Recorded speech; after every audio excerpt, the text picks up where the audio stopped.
Well, O'Crowley's a good start. I mean, like, I don't really know how much more we can do. I think that this breaking of the fourth wall was a pretty profound one. But I think that we can, I feel like there's lots of room to play with form. I think that the French Mistake is meta, directly meta, and then we've done other things that are meta, like, I think Ghostfacers is meta in a sense because it plays with the form that we're in. So I think that we'll do more experiments like that, but I'm not sure what you can do to top you've used the actual actors' names. That's fatalist, Ben Edlund. What? That is fatalist. I know. Let's top it. All right, we will. I mean, I've been talking a lot about spaceships. I think we should go on a spaceship for one episode.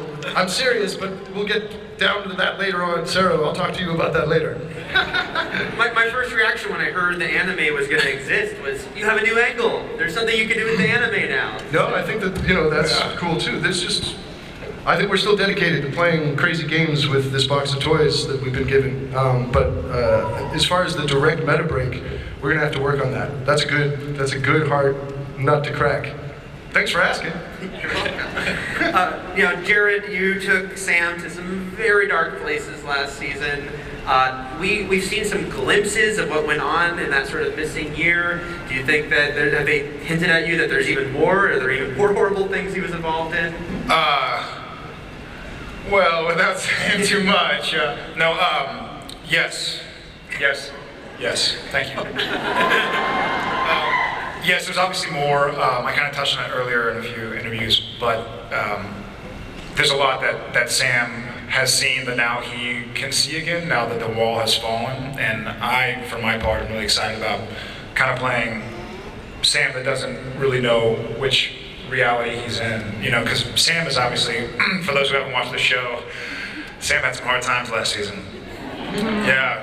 And now we get to play with Sam's healing. And I think the Winchester brothers have always kind of, they've always reacted to things with courage and bravery and been strong about it. And what excited me so far in the scripts that I've read is that Sam is way out of his league. He feels out of his league a little bit. It's kind of scary. So I actually read it and I was getting chills. And I was scared. I was really excited about making this show scary again. And we get to see what can scare the Winchester boys. So we get to play with that. So I'm excited. And Jensen, they don't keep... Misha shirtless scares the Winchester boys. Take it off. I think you're confusing fear with jealousy.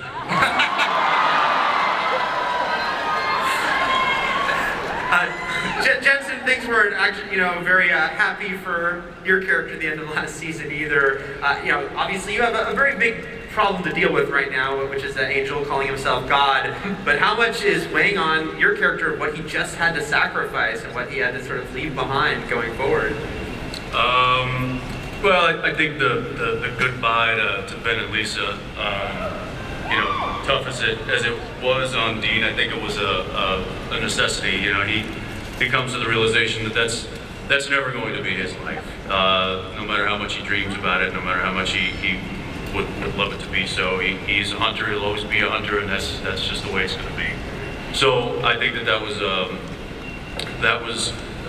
must, and it happened, and it was a tough scene to shoot, just for Dean, or for me as Dean. It was a sad goodbye, but now we've got a bigger problem on our hands. Yeah. Well, that leads me to a question. I was going to ask this question, but someone on Twitter also asked it. AJ Snow 76. You got a character saying I am God, but you have a character out there that a lot of people speculated about, which is Chuck. And just